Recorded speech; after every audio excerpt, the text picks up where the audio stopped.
बिहार में उस समय पूरी तरह ये देखिए, ये साड़ी ही लूट ली गई। मतलब ये साड़ी की दुकान पे साड़ी लूट ली है।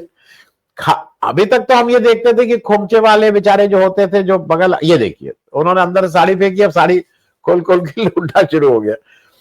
मुझे एक दोनों चीजें आती है, मुझे थोड़ी हंसी भी आती है, गुस्सा भी आता है, और थोड़ा मुझे दुख भी होता है। एक ऐसा देश जहां पे मतलब मैं बिहार के झारखंड, जब बिहार और झारखंड एक था, मैं झारखंड में मैं रहा हूं 2 साल करीब।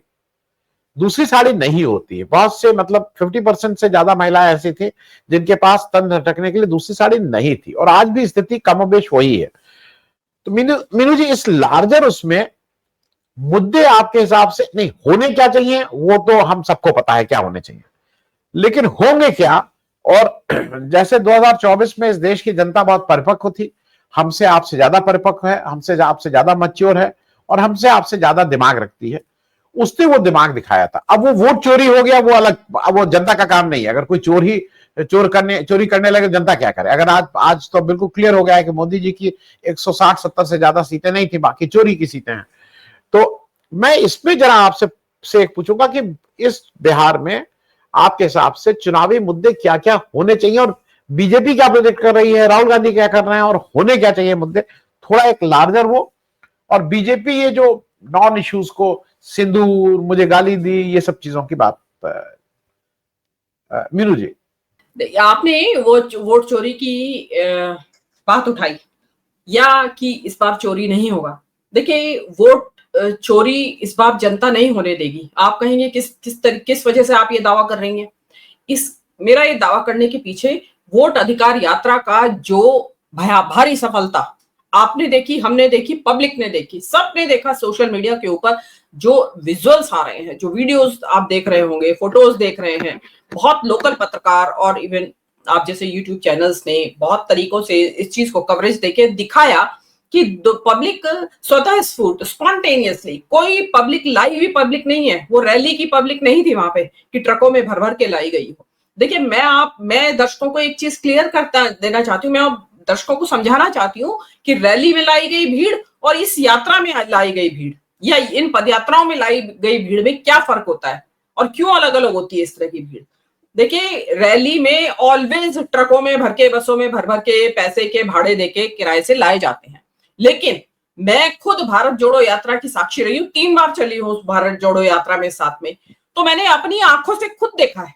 मतलब गांव के पगडंडियों से खेत लागते हुए भागे चले आ रहे हैं लोग, धूल में भागे, गर्मी है, सर्दी है, खेत लांग के आ रहे हैं, नहर लाग के आ रहे हैं।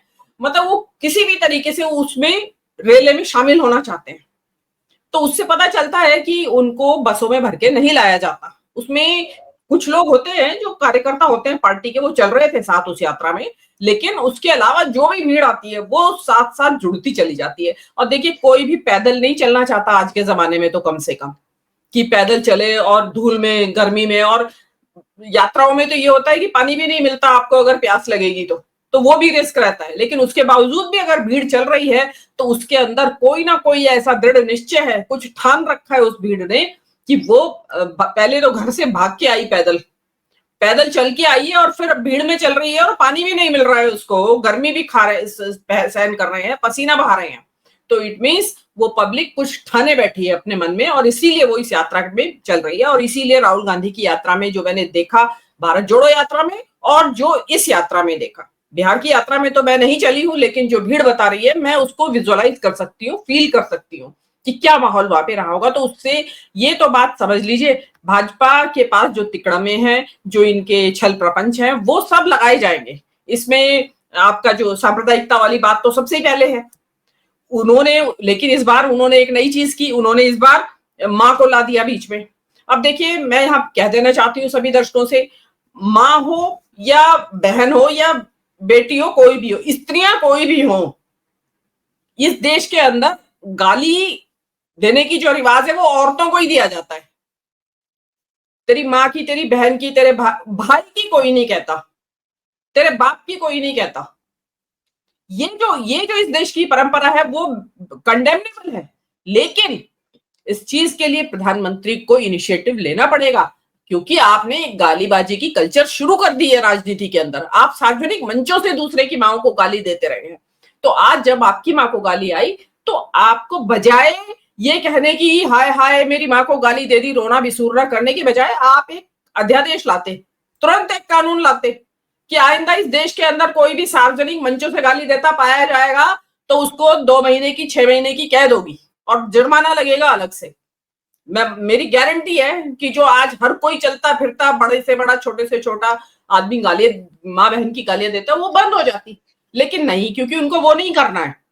उनको इस देश की, वैसे तो संस्कृति के ठेकेदार बनते हैं वो, लेकिन उनको इस देश की संस्कृति को नहीं सुधारना है, उनको अपने वोट सुधारने हैं कि मेरा वोट कैसे बढ़े। और वो जो हुआ है उस पे आपने देखा होगा कि आपने अभी दिखा दिया कि मतलब वो जो माँ के लिए लड़ने आई थी वो साड़ियों पे को लूट रही है। उन्होंने क्या मतलब चोर डकैती कर रही है महिलाएं। तो आप इसका मतलब आपके पास नैतिक बल है ही नहीं, आप लड़ ही नहीं सकती गाली के लिए। अगर आप खुद चोरी कर रही हैं, लूट रही हैं किसी चीज को, तो आपके पास अधिकार नहीं है कि आप किसी भी कॉज के लिए खड़ी हो, आप हट जाइए रास्ते में से। तो ये जो इनका ये है, इनका जो मैंने और आपने पूछा कि भाई ये वोट चोरी ये होगा या नहीं होगा, क्या मुद्दे होंगे इनके। सांप्रदायिकता होगा मुद्दा, माँ का मुद्दा तो फ्लॉप हो गया है। सांप्रदायिकता होगा, आप याद कीजिए कर्नाटक चुनाव में क्या हुआ। कर्नाटक चुनाव में इन्होंने कांग्रेस के जो वो था मैनिफेस्टो, उसमें लिखा कि उन्होंने कहा कि हम बजरंग दल को बैन करेंगे सत्ता में आए तो। मोदी जी ने क्या उठा लिया कि ये तो बजरंग बली को बैन करेंगे अगर सत्ता में आए तो। अब बजरंग बली न केवल कर्नाटक के, सारी देश के देवता हैं और लोग, और मोदी जी लेके उसको उड़ गए और हनुमान चालीसा का पाठ और हनुमान की गदा और पता नहीं क्या क्या इन्होंने किया। और एक बार के लिए लगा कि इलेक्शन पलट गया कांग्रेस के हाथ से, जो कि ध्यान होगा 40% कमीशन की सरकार और पेसीएम सरकार और ये सब चीजें चल रही थी। तो एक बार के लिए लगा कि कांग्रेस के हाथ से गया, लेकिन पब्लिक समझदार निकली, उन्होंने डिफरेंशिएट किया कि कांग्रेस तो बजरंग दल की बात कर रही है, ये बजरंग बली पे ले गए, तो हार गई वहां पे जनता। अब बिहार की जनता अपनी राजनीतिक समझदारी का कितना परिचय देगी, इनके जो इन्होंने अपनी मां को बना लिया है, कांग्रेस बिहार की जनता वोट देते टाइम याद रखेगी या नहीं, और ये याद दिलवाना जरूरी है इस चीज को। जैसे कि 2024 के या कर्नाटक के चुनाव में कांग्रेस ने क्या किया था, अपने बूथ के ऊपर उन्होंने सिलेंडर लगाए थे कि ताकि महिलाएं जो वोट देने जा रही हैं वो गैस का सिलेंडर दिखाई दे उनको कि यस, या तो हमें 500 रुपए का लेना है सिलेंडर या फिर यही 1200 रुपए का मिलता रहेगा। इसी तरीके से इस मोदी जी की गालियों की लिस्ट लगाई जानी चाहिए और वहां के इनके बीजेपी के कार्यकर्ताओं की लगी भी होनी चाहिए कि ये याद रखना, आप गाली के ऊपर वोट तब देने जाना। तो वो चीज है। अब सांप्रदायिकता का है, वो इनका अमोघ अस्त्र है, उसमें भाई कुछ भी हो सकता है। अब मैं यहां बोलूंगी तो कहेंगे कि आप कांग्रेस पार्टी की प्रवक्ता हो क्या, लेकिन कुछ भी करवाने में सक्षम है ये लोग कि चुनाव को बाई हुक और बाई क्रुक जीतना है, तो उसके लिए कुछ भी करना पड़े। रही बात ऑपरेशन सिंदूर की, तो ऑपरेशन सिंदूर की सच्चाइयां सबके सामने आ गई हैं। आप ऑपरेशन सिंदूर को लेके जो एक्चुअली हुआ क्या था और क्या नहीं हुआ था वो आपने आज तक जनता के सामने नहीं रखा, क्योंकि आप प्रेस कॉन्फ्रेंस करना नहीं चाहते, ना जनता को जवाब देना चाहते। आप पुतिन को देखिए, पुतिन जो है एक तानाशाह की तरह देश चला रहा है, लेकिन उसके बावजूद प्रेस कॉन्फ्रेंस करता है। ट्रम्प जो है वो भी अपनी मर्जी चलाता है, लेकिन फिर भी प्रेस कॉन्फ्रेंस करता है। हमारे यहाँ मोदी जी अनोखे हैं पूरी दुनिया में, एक नेता, देश के शासक जो कि तानाशाही चलाते हैं और प्रेस कॉन्फ्रेंस भी नहीं करते हैं, बस सुनाते रहते हैं, मन की बात सुनाएंगे, रैली में भाषण सुनाएंगे। तो उन्होंने कभी बताया नहीं कि एक्चुअली हुआ क्या था, कितने विमान गिरे और कितने पायलट घायल हुए, कोई मरा भी या नहीं, जैसी कि खबरें हैं। लेकिन कोई चीज जनता को पता नहीं चली और कॉन्ट्राडिक्टरी, एक दूसरे की विरोधाभासी खबरें आती रही। नेता कुछ कह रहे हैं, ऑफिसर्स कुछ कह रहे हैं आर्मी के, कोई कह रहा है ट्रम्प का सीज फायर नहीं हुआ, कोई कह रहा है कि डीजीएमओ का फोन आया, कोई कह रहा है कि चाइना हमारे साथ ये पाकिस्तान की मदद कर रहा था, फुल लाइव मदद की जा रही थी, लाइव लोकेशन दे रहा था चाइना पाकिस्तान को, उसके वजह से हमारे हवाई जहाजों का नुकसान हुआ। लेकिन यहां से डिनायल आता रहा। जनता पूछेगी कि उसी जिस चाइना ने हमारे जहाज गिराए, हमें इतना नुकसान पहुंचाया, आज वापस आप उसी के द्वारे जाके खड़े हो गए। मतलब बिहार की जनता का जो जागरूकता का लेवल है, उससे तो मुझे उम्मीद है कि बिहार की जनता इनसे ये सवाल जरूर पूछेगी। तो ऑपरेशन सिंदूर के बहाने जो सिंदूर बांटने की इनकी प्रोग्राम था, वो तो बिहार की जनता ने ही फ्लॉप करवा दिया, महिलाओं ने ही।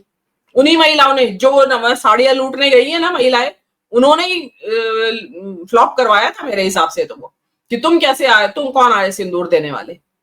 तो अब जो है ये देखने वाली बात है कि ऑपरेशन सिंदूर के जरिए आप यूं भले ही पोस्टर लगा लीजिए, क्या कर लीजिए, उसमें अब बाकी का विपक्ष के ऊपर डिपेंड करेगा कि वो इनकी जो ऑपरेशन सिंदूर को लेके जो छिपाया गया है उसको कितना होशियारी के साथ और समझदारी के साथ जनता के सामने लाती है।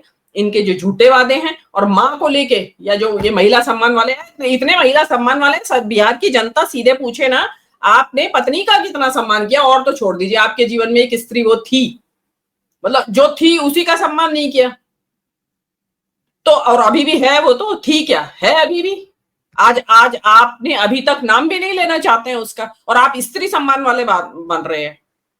तो क्योंकि आपने माँ को जो है एक कमोडिटी बना रखा है, आइटम बना रखा है माँ को, जब उठाया डिस्प्ले विंडो में लगा दिया, यस हमारी माँ आ गई ये सीन पे, अब इसके नाम पे वोट दीजिएगा।